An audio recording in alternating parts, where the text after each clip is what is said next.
And just spoke with reporters moments ago as he was leaving the White House about the Pfizer news as well as his call with Vladimir Putin. Let's listen in together. I have some good news this morning.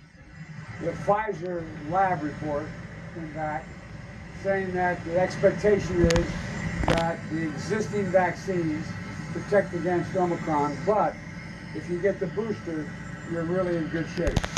And so that's very encouraging. There's more. That's the lab report. That's the lab report. There's more study going on, but that's very, very encouraging. What have you achieved by talking with Putin yesterday? He asked about you a lot. He talked about you a lot. Are you confident that you're going to finish up the message? Can you answer, sir, please? Yeah, I will. Can you answer my question first? I mean, the meeting with Putin, I was very straightforward. There were no minced words.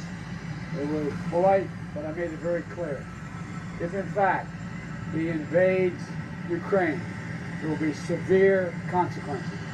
Severe consequences. Economic consequences like none he's ever seen or ever have been seen in terms of being imposed. He knows his immediate response was he understood that, and I indicated I knew he would respond, but beyond that, if in fact we would probably also be required to reinforce our presence in NATO countries to reassure particularly those in the Eastern Front. In addition to that, I made it clear that we would provide the defensive capability to the Ukrainians as well. The good news is, the positive news is that thus far our teams have been in constant contact.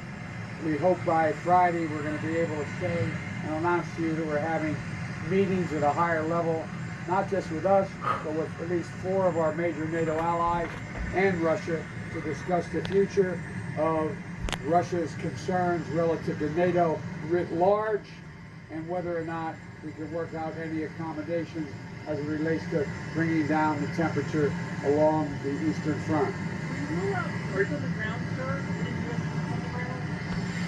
Yes, in terms of in Ukraine, on the ground, in or around Ukraine to stop the invasion. Will you rule that out, or is that on the table? that is not on the table. What is not on, they are not. We have a moral obligation and a legal obligation to our NATO allies. If they were to attack under Article 5, it's a sacred obligation. That obligation does not extend to NATO, to Ukraine, but it would depend upon what the rest of the NATO countries were willing to do as well. But the idea is the United States is going to unilaterally use force to confront Russia invading Ukraine is not in the cards right now. But what will happen is there will be severe consequences that will happen. So you've known Vladimir Putin for years. Are you confident that he got the message and knows this is different? I am absolutely confident he got the message. President